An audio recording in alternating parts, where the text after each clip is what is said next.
60% of Americans have never met a Muslim, never voiced their opinion directly, and never got an answer. When I see a demonstration of 10, 15, 20,000 Muslims protesting what's going on, at that point I'll have respect for Muslims. We traveled across the states to give them that answer and show them what true Islam is all about. 6 US states over 8 weeks. This is what happened. Being a Muslim in America can sometimes get really difficult with all the stereotypes and whatever is shown in the media. So we decided to actually reach out to the people by creating a sign saying, "I'm a Muslim, ask me anything." So this is what they have to say. So much media and there's so much news and so much stuff that the so-called Muslims are doing, right? So I want to say, hey, I got nothing to do with it. I'm just out here reaching people. If they have any questions, they can ask me directly, right? I'm a Muslim, I look like a Muslim. I pray 5 times a day. So if anybody has any questions about Islam or whatever you see in the news media, whatever it is, right? Or you see some Muslims acting a certain way, you can just ask me. Ask me if that is Islam or not. You start off with shaking your head, man, because it takes courage to stand up for the people. Hey, it's and all being love. judged. Honestly, it takes a lot of courage. Thank you. Thank you. It's just love. Christianity says don't get along with Muslims. Muslims say don't get along with Christians. So all these people are separating people. Quick question for you. Go on. Where in the Quran does it say that don't get along with Christians? It doesn't say anywhere, but it doesn't say anywhere. You're right. Actually, it says that you should fight to defend the temples, the synagogues, the mosques, and also all the places of worship. Do you believe in a verse that says you need to beat your wife if your wife doesn't think? In Quran says you need to beat your wife with things. Does it say that? What's Arabic that's used?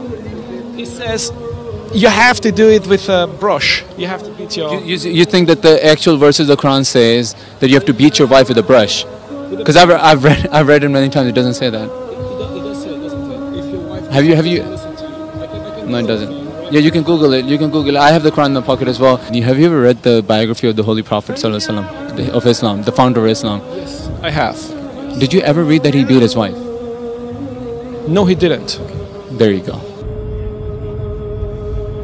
This is where we need our. Hey, just wanna. 60% of Americans never talk to a Muslim.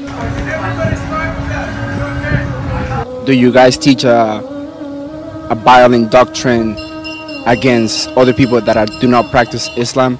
No, not at all. In fact, there is no. You know how some people say there is when a Muslim turns away from Islam, they should be punished by death. That is completely false. Nowhere in the Quran it states that. As a Muslim, how do you stand on like feminism and stuff like that, like women's issues? Yeah. So if you look at the pre-Islamic Arabia, before Islam was revealed, when it started by the founder of Islam, right?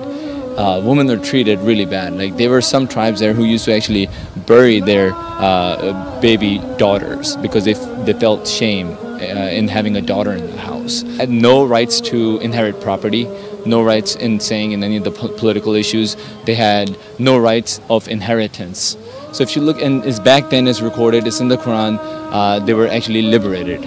So women are given all those rights when he came, right? If you look at the West, it didn't happen till like 100 years ago.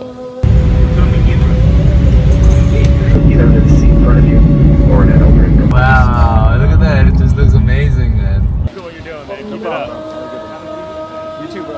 All smart people knew this would happen.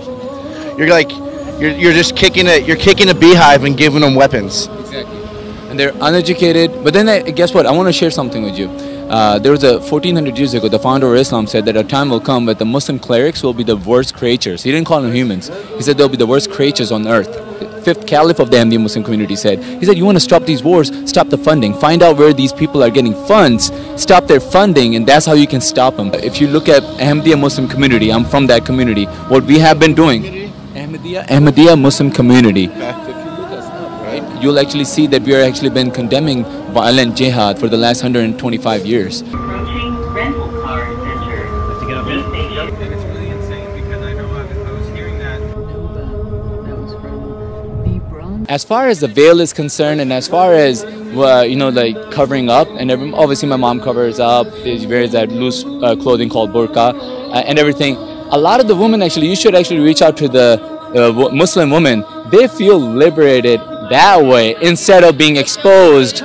Exactly, instead of exposing themselves or how women are objectified, that you have to have a half-naked girl on a poster on the billboard, and then your product is gonna sell. So exactly, so they embrace their modesty. I agree with you. I think it's all about choice. Whenever I see people like people who are trying to be self-righteous or feminists or whatever and saying, "Oh, we're liberating them by taking away the burqa or whatever," I'm like, no, that you're taking away their choice. Exactly. Like, you cannot rip somebody's burqa off and say, "I'm liberating them." What kind of liberation is that?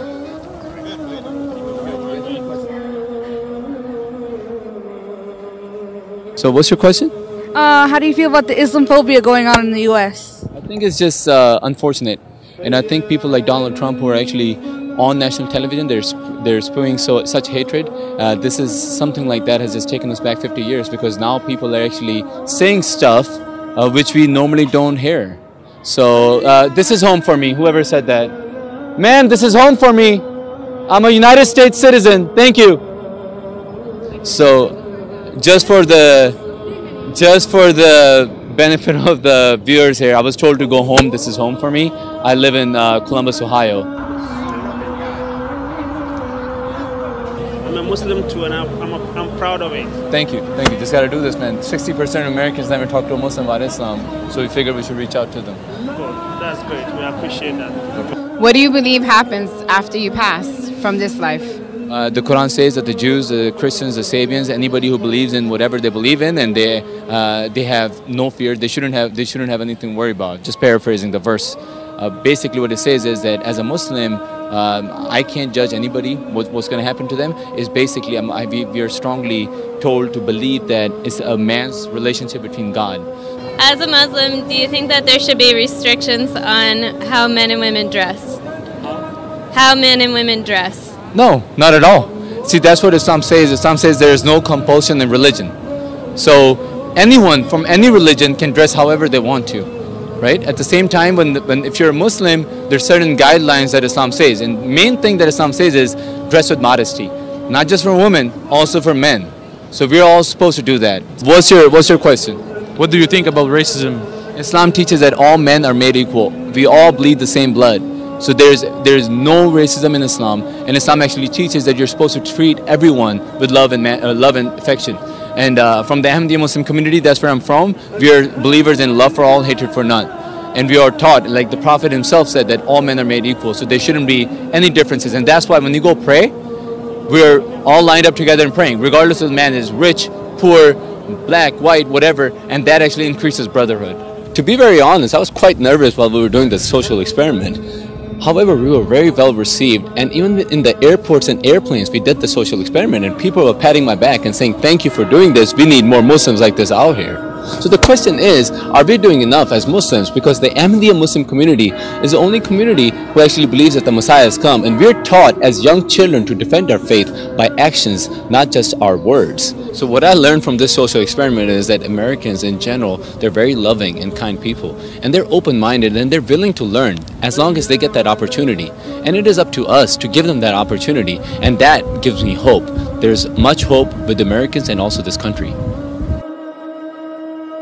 Yeah, there's some bad Muslims out there, just like bad Americans, you know. But I mean, you seem good, you know. You're not doing anything, are you? God bless you. You have a good heart.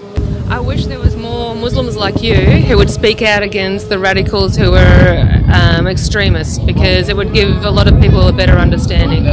Thank you for standing up for like who you are and being proud of your religion. I think it's good. The few don't, kind of define the many, And I'm just very grateful that folks like you are on the street and you're speaking the truth. I think this is the wisest thing, because at least people get to hear from the real people what the religion is all about, any questions that they have. I really appreciate you for doing this. Thank you. It's very important. Thank you.